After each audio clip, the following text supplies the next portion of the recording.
Shalom Bapak Ibu, berjumpa kembali dengan saya Pendeta Yusuf Suranta Purba dalam program SBB, program yang luar biasa, Sepakat Bertumbuh Bersama.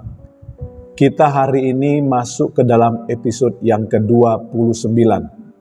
Minta maaf Bapak Ibu, kemarin saya ada salah penyebutan episode. Saya sebut kemarin episode yang ke-27, seharusnya ke-28. Karena hari ini kita masuk ke dalam episode yang ke-29. Hari ini kita akan membahas Mazmur pasal 26 ayat 1 sampai dengan ayat 12. Saya akan bacakan bagi kita. Dari Daud, berilah keadilan kepadaku ya Tuhan, sebab aku telah hidup dalam ketulusan. Kepada Tuhan aku percaya dengan tidak ragu-ragu. Ujilah aku ya Tuhan dan cobalah aku. Selidiki batinku dan hatiku, sebab mataku tertuju pada kasih setiamu, dan aku hidup dalam kebenaranmu. Aku tidak duduk dengan penipu, dan dengan orang munafik aku tidak bergaul. Aku benci kepada perkumpulan orang yang berbuat jahat, dan dengan orang fasik aku tidak duduk. Aku membasuh tanganku, tanda tak bersalah, lalu berjalan mengelilingi mezbahmu ya Tuhan, sambil memperdengarkan nyanyian syukur dengan nyaring dan menceritakan segala perbuatanmu yang ajaib. Tuhan, aku cinta pada rumah kediamanmu dan pada tempat kemuliaanmu bersemayam. Janganlah mencabut nyawaku bersama-sama orang berdosa, atau hidupku bersama-sama orang penumpah darah, yang pada tangannya melekat perbuatan mesum dan yang tangan kanannya menerima suap. Tetapi aku ini hidup dalam ketulusan, bebaskanlah aku dan kasihanilah aku. Kakiku berdiri di tanah yang rata, aku mau memuji Tuhan dalam jemaah. Bapak Ibu Saudara, tema firman Tuhan hari ini dari Mazmur pasal 26 ini, Tuhan adalah pembela. Bapak Ibu Saudara, Mazmur ini dilatar belakangi oleh peristiwa pengadilan suci, sebagaimana berlaku pada zaman raja-raja. Jika seorang dituduh bahwa ia telah melakukan kesalahan yang besar dan tak dapat ia membuktikan bahwa tuduhan itu tidak beralasan, maka orang tersebut naik banding. Naik bandingnya ke siapa? Naik bandingnya kepada Tuhan sebagai hakim tertinggi. Nah, si tertuduh wajib mengangkat sumpah dengan mengutuk dirinya sendiri jika ternyata tuduhan tersebut benar. Nah, setelah itu si tertuduh ini harus pergi ke bait suci dan mengulang sumpahnya di situ, dan Tuhan sendiri bertindak mengadili orang tersebut dan menyatakan dia bersalah atau tidak sesuai dengan kenyataan yang Tuhan sendiri tahu. Kita tahu bersama bahwa Tuhan itu Maha tahu. Nah, Daud yang menjadi terdakwa dalam Mazmur pasal 26 ini ya, dicatat oleh Alkitab, berpaling kepada Tuhan untuk meminta pembelaan bagi dirinya. Nah, Bapak Ibu Saudara, di dalam ayat 1 kita lihat ya, pemazmur ini yaitu Daud datang kepada Tuhan dan meminta pembelaan bagi dirinya sendiri. Kalau kita lihat dikatakan oleh Daud di dalam ayat yang pertama, berilah keadilan kepadaku ya Tuhan. Daud meminta keadilan datang dari Tuhan, sebab aku telah hidup dalam ketulusan.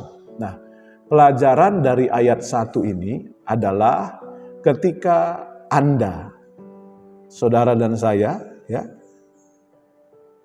mengalami fitnahan dan kita tidak dapat membuktikan bahwa tuduhan itu tidak beralasan, yang kita harus lakukan adalah datang pada Tuhan.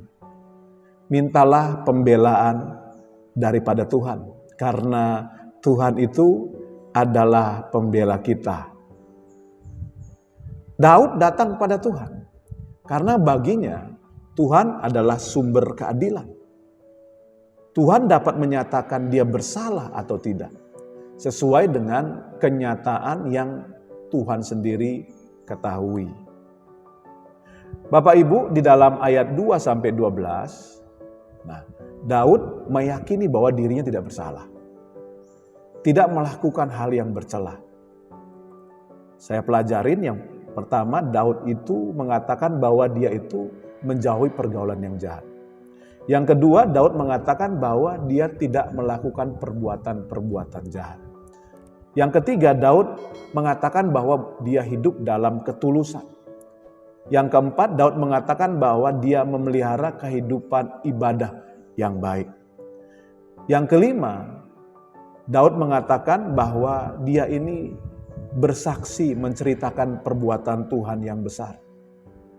Intinya Daud berusaha hidup berkenan kepada Tuhan. Kalau kita melihat Mazmur pasal 37 ayat 5-6, dikatakan oleh Alkitab, serahkanlah hidupmu kepada Tuhan dan percayalah kepadanya. Dan ia akan bertindak. Ia akan memunculkan kebenaranmu seperti terang dan hakmu seperti siang. Daud tadi menceritakan bahwa dia hidup benar di hadapan Tuhan. Dia tidak melakukan hal yang jahat. Alkitab mencatat bahwa ketika dia menyerahkan perkaranya kepada Tuhan, Tuhan akan bertindak dengan cara memunculkan kebenaranmu seperti terang. Terang itu akan muncul dengan sendirinya. Tidak ada yang bisa menghalangi terang itu muncul. Dan hakmu seperti siang. Wow, keren sekali Bapak Ibu Saudara. Ya, makanya saya tulis di sini, ketika Anda hidup benar, Anda difitnah oleh orang lain, jangan takut, jangan bela diri. Apa yang harus Anda lakukan? Datang pada Tuhan, minta pembelaan dari Tuhan. Maka Tuhan akan bertindak, memunculkan kebenaranmu seperti terang, memunculkan hakmu seperti siang. Yang kita usahakan adalah hidup benar, hidup sesuai dengan kehendak Tuhan, bukan membela diri Bapak Ibu Saudara. Nah Bapak Ibu, adakah pembelaan yang lebih meyakinkan selain dari pembelaan Tuhan kepada kita anak-anaknya? Adakah bukti yang lebih meyakinkan daripada kesaksian hidup yang tidak bercela? Karena itu, minta pembelaan dari Tuhan dan hiduplah tidak bercela. Kiranya firman Tuhan ini memberkati setiap kita. Seperti biasa di akhir program ini, saya rindu berdoa bagi Bapak Ibu. Buat Bapak Ibu yang membutuhkan dukungan doa, taruh tangan kananmu di dadamu, izinkan saya berdoa. Mari kita berdoa. Bapa, hamba-Mu sudah selesai menyampaikan firman-Mu.